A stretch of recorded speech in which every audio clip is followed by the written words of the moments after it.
Jina langu naitwa mrakibu msaidizi wa polisi Dumu Mwalugenge kutoka kikosi cha usalama barani makao makuu. Kwa namna ambavyo zoezi letu la ukaguzi wa magari linaenda vizuri sana, kwa sababu mwitikio umekuwa ni mkubwa sana. Watu wamekuwa wanaingia kwenye mfumo, wanajaza taarifa zao, mwisho wa siku wanaleta vyombo vyao vya moto kuja kukaguliwa kwenye vituo mbalimbali vya polisi. Kwa hiyo niweze kuchukua nafasi hii kuwakumbusha wale wachache ambao bado hawajakagulisha vyombo vyao wafanye hivyo mapema iwezekanavyo, kabla ya tarehe ya mwisho haijafika, kwa sababu kuna baadhi ya Watanzania wamekuwa na kawaida ya kufanya mambo pale yanapofika mwishoni.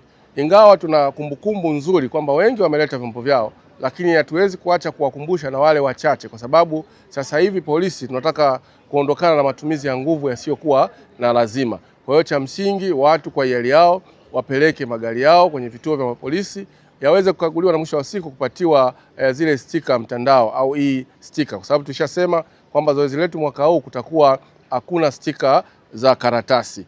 Kwa hiyo pamoja na changamoto ambazo zimekuwa zikiwakuta baadhi, hasa kwenye masuala mazima ya ujazaji wa taarifa zao, inapofika kwenye eneo la kuchagua aina gani ya ukaguzi ambao unauhitaji, kuna baadhi wamekuwa wanachagua kaguzi ambazo kiuhalisia sio wiki anaenda kwa usalama. Kwa hiyo unapo click eneo la kukagua aina ya ukaguzi, zinakuja kaguzi nyingi. Sisi polisi tunafanya ukaguzi kwa ajili ya kubadilisha umiliki, kubadilisha rangi za magari na kaguzi nyinginezo. Kwa hiyo wewe unachotakiwa chagua kaguzi kwa ajili ya wiki anaenda kwa usalama. Mwisho wa siku taarifa zingine za gari zitakuja na zitakuonyesha kiasi gani cha fedha ambacho wewe utahitajika kulipa. Kwa hiyo unapoenda kwenye kaguzi zingine utaona kwanza gharama inaweza kawa kubwa, lakini pili utakapokuja hapa sasa kwa ajili ya chombo chako kukaguliwa, kwa kuwa taarifa zitakuwa zinapishana, hautaweza kukamilisha hilo zoezi, na mwisho wa siku ukatakiwa tena ujaze tena taarifa zingine na ulipie tena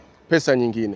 Ila kwa wale ambao wataleta vyombo vyao hapa kwa ajili ya ukaguzi na vikaonekana kwamba vyombo hivyo havina sifa, kwa maana ya kwamba ile mifumo sio yote ambayo inafanya kazi vizuri, hawa watatakiwa waende wakatengeneze magari yao, lakini gharama itakayokuwa inatumika ni ile ile ya awali ambao watakuwa wamelipia. Kwa hiyo watakapoleta tena magari yao hawatatakiwa walipe tena gharama nyingine. Kwa hiyo ninachoweza kusema kama ambavyo tunaweza kuona watu wameitikia vizuri. Najua Watanzania ni wastaarabu, hawapendi mambo ya kusukumana, na naamini kabisa itakapofika tarehe 1 mwezi wa 8, basi Watanzania wote ambao wana vyombo vya moto watakuwa tayari wameshakamilisha hili zoezi. Kwa hiyo sisi polisi huenda tukaendelea na shughuli zingine, kwa sababu baada ya tarehe 1 mwezi wa 8, kwa yeyote yule ambaye atakuwa hajakamilisha hili zoezi, ina maana sasa ataenda kukamatwa, ataandikiwa tozo la papo kwa papo kwa maana ya shilingi 30,000, lakini mwisho wa siku atalazimishwa tena apeleke chombo chake kwa ajili ya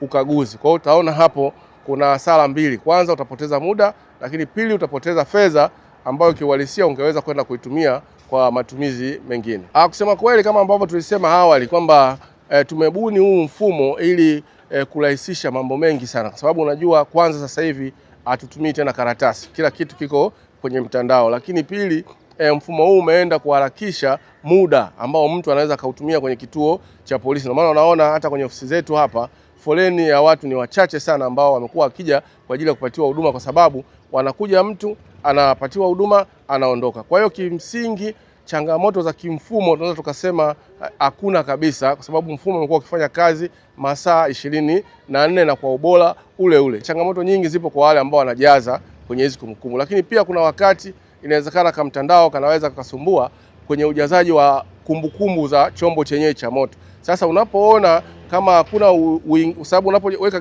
namba ya gari kuna integration na mfumo wa magari wa TRA. Kwa hiyo ukiweka namba itakuletea sifa ya gari lako. Sasa kuna wakati kutokana na mtandao kuwa busy, inawezekana isilete zile kumbukumbu zingine. Wewe cha msingi unaweza ukajaza mwenyewe taarifa jinsi ambavyo unaona, kwa sababu utakuwa na kadi ya gari yako, taarifa zote zinakuwepo pale. Kwa hiyo utajaza na mwisho wa siku mfumo utafunguka na kuendelea na kurasa zingine. Kwa majina naitwa Williamson Gerald Mlai. Niliingia kwenye mfumo wa MIMS wa Traffic Police, nikajaza full data zangu, baadaye nikapata control number.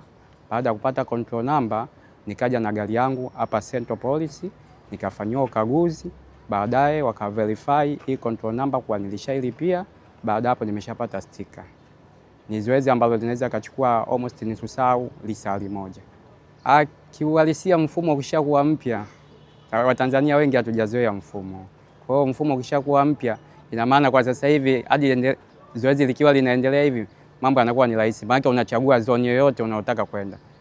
Umeona? Na ni zoezi ambalo huwezi kutumia muda mrefu. Kikubwa unachotakiwa ukitoka nyumbani, hakikisha hiyo control number yako umeshailipia, ili ukija na receipt yako na kadi yako na gari hapa, ukifanywa ukaguzi ikiingizwa kwenye mfumo inakuwa ni jambo rahisi. Wanaiona kwenye mfumo, unaondoka na gari lako.